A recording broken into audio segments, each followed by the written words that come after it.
Hey, I'm Melissa and I'm a partner manager at YouTube. So I get to work with YouTube creators every day to help them with their channels to talk through different ways to grow their audience.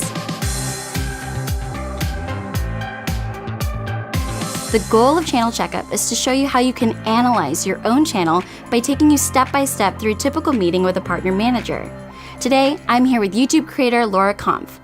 We're going to be diving into Laura's channel to find out what's going well, what can be improved, and answer some of her questions. First, can you tell us a little bit more about your channel and how it's going? Sure. So my name is Laura Kampf. I'm a creator from Cologne, Germany, and I make videos about building things. I build very different things. Sometimes it's bicycles, sometimes it's furniture. And I try to upload every week. Actually, that's one of the very first things that I noticed on your channel and that you do really well. I think what's so important about a consistent upload schedule is that people can come to anticipate when you're going to post and therefore watch the video when you upload it. I agree. I think it's just as much a ritual for me as it should be for the viewer, or I want it to be for the viewer. Absolutely. I think you hit the nail on the head here. You tap into people's lives, right? You become part of their routines, kind of like anticipating a new episode from your favorite TV show. Exactly, yeah. One of the most important parts to having your YouTube channel is making sure your channel page is well branded.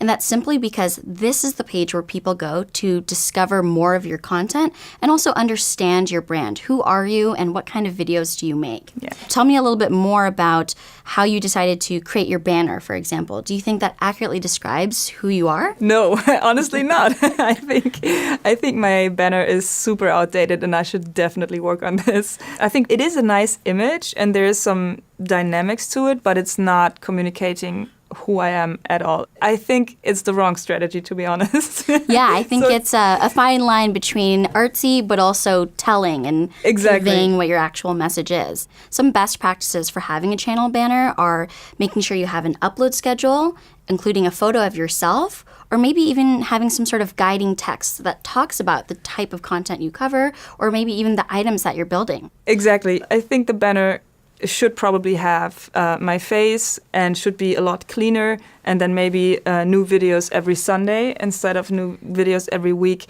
I will change that when I get home. All right. I think one thing, too, to keep in mind is that anytime you're making channel art, to make sure you look at it on a mobile phone. And if that image is legible and clear on a smaller device, likely it obviously will be on a desktop, too. Okay, cool. Now, when we think about viewers finding your content and deciding whether or not they want to watch, thumbnails are the most important strategy you can employ. That's one of my favorite things about your channel. You have your logo on every single one of your thumbnails, which ideally makes it easy for someone to identify that it belongs to your channel. But when I started my channel, I wanted to make a name for myself, and I wanted people to recognize my videos from other videos. You work so hard on making these really beautifully edited videos that you want to make sure people don't gloss over it simply because you skimmed out on the thumbnail. Yeah. They're definitely really important. Yeah, it's kind of the business card of my video, right? Yeah, absolutely.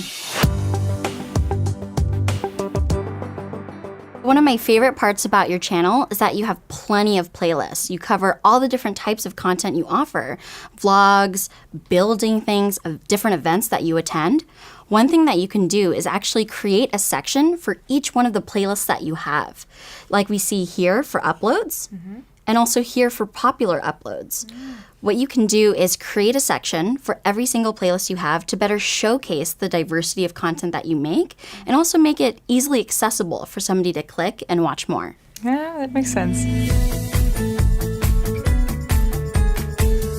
Tell me a little bit more about how you approach titling and adding descriptions to your video. For me, the challenge is always to find a title that's not only appealing to a broad audience, but also appealing to people who build themselves.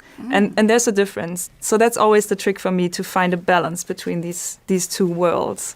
I think one thing I might start thinking about as well, when you're creating a title for a video, what's something that you would type in order to find a particular video on makers or builders? Yeah. Another good exercise to practice is if there are certain words or certain phrases that don't quite make it in the title, you can put that in the first 2 or 3 sentences of the description. Okay. That's another great way to make sure you're capitalizing on those searchable terms. So a really great way to help navigate the viewer's journey is by employing a feature called end screens. It's usually something that's reserved towards the end of the video. You can create a clickable asset that says subscribe. You can create one that says watch another video, or you can even link to playlists.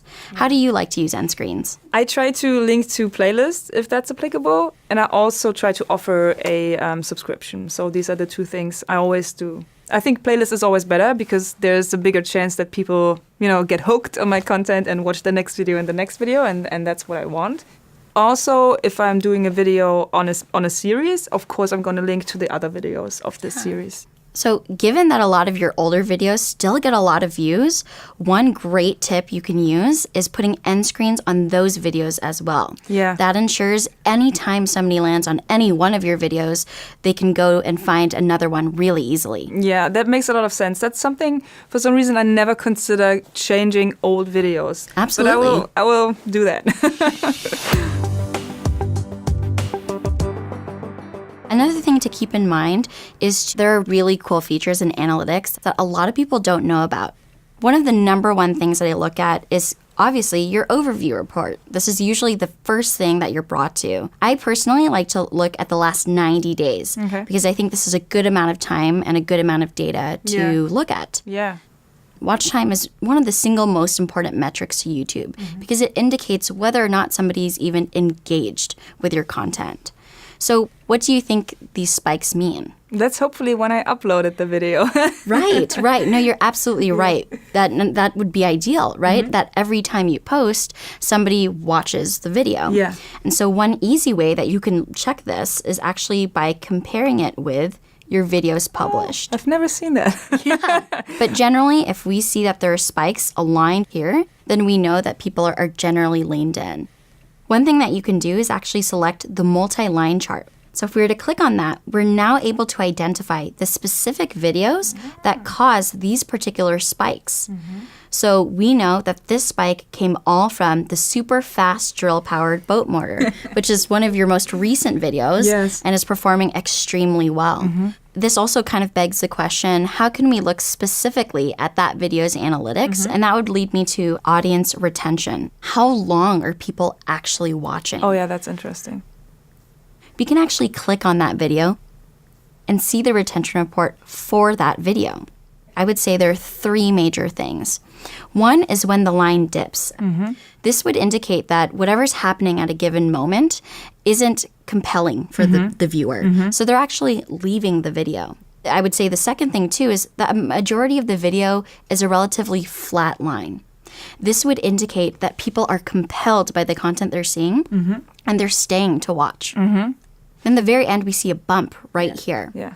That would indicate to me that the content is so compelling, people are actually deciding to watch it over and over again. My problem with analytics is it's not really good for me to focus on numbers so much. Then I start to question my decisions and I get super insecure. But I still notice that there's a lot of information in there that might be helpful for my content. You are definitely not alone in this. There are a lot of folks out there who are just completely overwhelmed by the amount of information that we have here. That's actually why we created YouTube Studio. It's a really user-friendly, easy way to get tidbits of information without going down this rabbit hole.